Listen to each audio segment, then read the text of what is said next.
Zee 24 तास एक पाऊल पुढे. सबंध मार्केट इकॉनॉमी आपल्याला अशी रिऑर्गनाइज करायला लागेल की ज्याच्यामध्ये इकॉलॉजिकल आणि एन्व्हायरमेंटल कॉस्ट, त्याच्यामुळे होणारा डॅमेज, त्यांचं होणारा डॅमेज आणि त्यामुळे आपल्याला जी पडणारी किंमत आहे, भुर्दंड आहे, तो प्रोडक्टच्या कॉस्टमध्ये आणि सर्व्हिसच्या कॉस्टमध्ये इंटरनलाइज करायला लागेल. लक्षात घ्या प्रेक्षको, अतिशय महत्त्वाचा मुद्दा म्हणतायत की ज्या वस्तू आपण वापरतो त्यांनी जर पर्यावरणाची हानी होणार असेल तर त्या हानीची किंमत तुम्हाला त्या प्रोडक्ट करता आता यापुढे द्यावी लागेल, अशा प्रकारचाही एक या ठिकाणी सूचना सरांनी केली. आणि तिसरी सगळ्यात महत्त्वाची गोष्ट म्हणजे हा विकास करताना त्या विकासामध्ये जे अफेक्टेड लोक आहेत, ज्याला एन्व्हायरमेंटल इम्पॅक्ट असेसमेंटच्या परिभाषेमध्ये प्रोजेक्ट अफेक्टेड पर्सन्स असं म्हणतात, ही जी त्या प्रकल्पामुळे बाधित झालेली जी माणसं आहेत, जे जनसमुदाय आहेत, जी खेडी आहेत, त्यांना तुम्हाला इन्क्लूड करूनच विकासाची दिशा ठरवावी लागणार आहे. हा एक त्यातला ह्युमन फेसचा भाग होता. हाच प्रश्न घेऊन जायचा आहे मला मीना मेनन यांच्याकडे. मीना मेनन, मला सांगा, नियोजनाच्या पातळीवर तुम्ही काय 3 सूचना कराल? आता सरांच्या सूचना तुम्ही ऐकलेल्या आहेत, यापेक्षा वेगळ्या काही सूचना तुम्हाला कराव्याशा वाटतात का? नाही, एक तर हे जे आणि जे फंडिंग आहे ते इंटरनॅशनल असायला पाहिजे. नुसतं म्हणजे एक हे जे climate, who are the biggest emitters?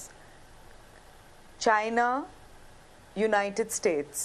United States has consistently been one of the largest emitters of carbon dioxide. आणि आता सुद्धा per capita जे carbon dioxide equivalent emissions आहे ते सर्वात जास्त US मध्ये आहे. And हे जे historical injustice आहे to the third world. So the north south divide जे आहे क्लायमेट चेंज टॉक्स आणि क्लायमेट चेंज पॉलिटिक्स मध्ये, ते आधी that has to be addressed first.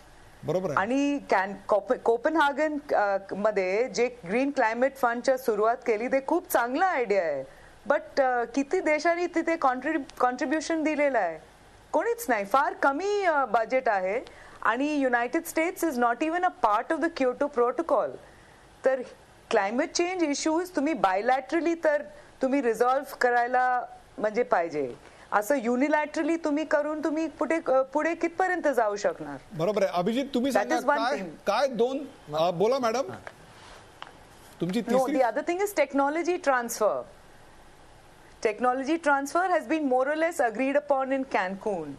पण logistics, nitty-gritty, finances, हे सगळे खूप महत्त्वाचे मुद्दे आहे. And for this you need bilateral discussion.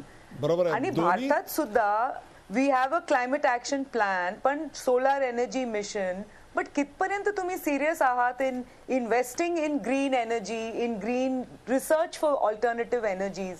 हे सगळे महत्त्वाचे विचार व्हायला पाहिजे. हाच प्रश्न आपण घेऊन जाऊया अभिजितकडे. अभिजित, मला तुम्ही सांगा की कोणत्या 3 कठोर उपाययोजना आपण सुचवाल? खरं तर आसोलेकर सरांनी ज्या सूचना सांगितल्या त्या अतिशय योग्य आहेत. आज आपण करतोय काय, निसर्गामधून जे मिळतंय ते माझं फुकटचं, माझ्या हक्काचं आणि मी हवं तसं घ्यावं असं आपण वापरतोय. म्हणजे छोटंसं उदाहरण, तुम्ही जर नद्यांमध्ये फिरलात महाराष्ट्रातल्या किंवा भारतातल्या कुठल्याही नदीमध्ये फिरा, तुम्हाला वाळू दिसणार नाही.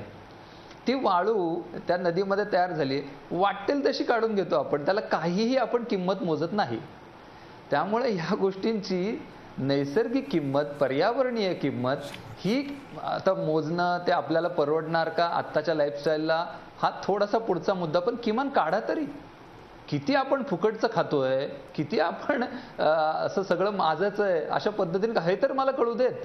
म्हणजे मी चोरी करतोय हे तर कळेल, म्हणजे फुकटचं खातोय हे तर कळेल. तुम्ही असं खाणं काय बंद करू नका. अभिजित, तुम्ही असं सुचवताय की निसर्गाचे आपण स्वामी नाही आहोत आणि त्याप्रमाणे निसर्गाला आपण गुलाम बनवून त्याला पाहिजे तसं त्याला ओरबाडून आपण जगू शकत नाही.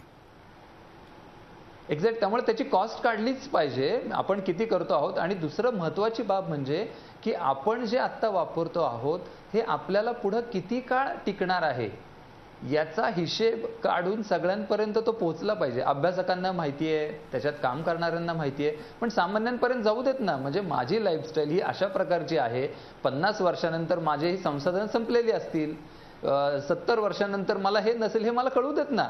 आणि मग ठरवू द्यात की मला कसं जगायचंय. या गोष्टी झाल्या पाहिजेत लोकांपर्यंत, या गोष्टी शास्त्रज्ञांपर्यंत आणि अभ्यासकांपर्यंत मर्यादित न राहता let it go to commons, सामान्यांपर्यंत जाऊ देत आणि त्याला ठरवू देत मग हे संपवायचं का राहायचंय. बरोबर आहे. या कार्यक्रमाची वेळ संपत आली आहे. शेवटी मला दोघांकडे जायचं आहे. त्यातली पहिली आहे कौमुदी. कौमुदी, मला सांग, उद्या सकाळची पहाट अमेरिकेतली कशी असणार आहे आणि त्याला तुम्ही कसे अमेरिकन म्हणून कसे सामोरे जाणार आहात? उद्या सकाळची पहाट अजूनही लाखो अमेरिकन लोकांसाठी विजेविना असेल. लाखो अमेरिकन लोकांसाठी अजूनही घरापर्यंत पोहोचायला रस्ता नसेल.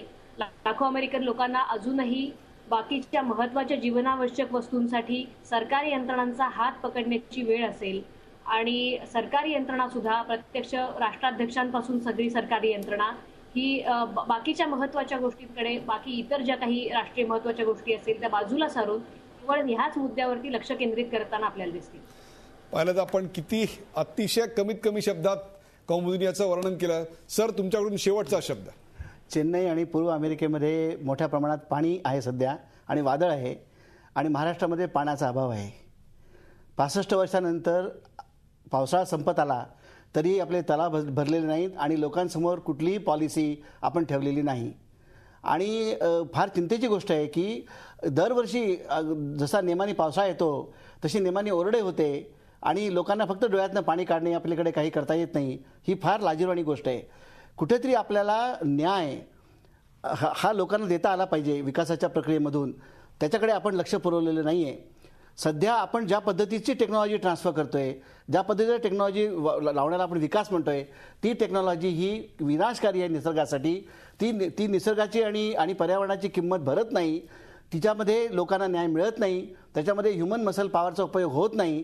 या गोष्टींना आपण कुठेतरी, त्यामुळेच अशा प्रकारच्या निसर्गाची वादळ वाट आपल्या नशिबी येते. आपण या कार्यक्रमाच्या सुरुवातीला प्रेक्षकांना प्रश्न विचारला होता, नैसर्गिक आपत्तीला केवळ मानवी चुका कारणीभूत आहेत का? बघूया कौल जनमताचा काय आहे. नैसर्गिक आपत्तीला केवळ मानवी चुकाच कारणीभूत आहेत का? जवळपास 77% लोक म्हणतात होय, मानवी चुकाच कारणीभूत आहेत. तर 19.67% लोक म्हणतात नाही. तर 3.28% लोक म्हणतात ते तटस्थ आहेत. त्यांनी कोणत्याही प्रकारचं मत यावर व्यक्त केलेलं नाही. कौमुदीनं उद्या सकाळची पहाट अमेरिकेत कशी असेल याचं वर्णन केलेलं आहे. कदाचित तुमच्या आमच्या नशिबी तशीच पहाट येऊ शकते जर आपण वेळीच जागे झालो नाही. या कार्यक्रमात सहभागी झालेले माझे सर्व निमंत्रित डॉक्टर श्याम असोलेकर, मीना मेनन, अभिजित घोरपडे आणि त्याहीपेक्षा बऱ्याच वर्षानंतर झीच्या पडद्यावर आलेली कौमुदी वाळिंबे, या सगळ्यांचे आभार मानतो. एक आठवण मात्र नक्की करून देतो, निसर्गाची वादळ वाट याच विषयावर अशोक बागवे, कविवर्य अशोक बागवे यांनी एक अप्रतिम कविता लिहिलेली आहे. यानंतरच्या सगळ्या बुलेटिनमध्ये आपण ती जरूर जरूर पाहत राहा. झी 24 तास, एक पाऊल पुढे.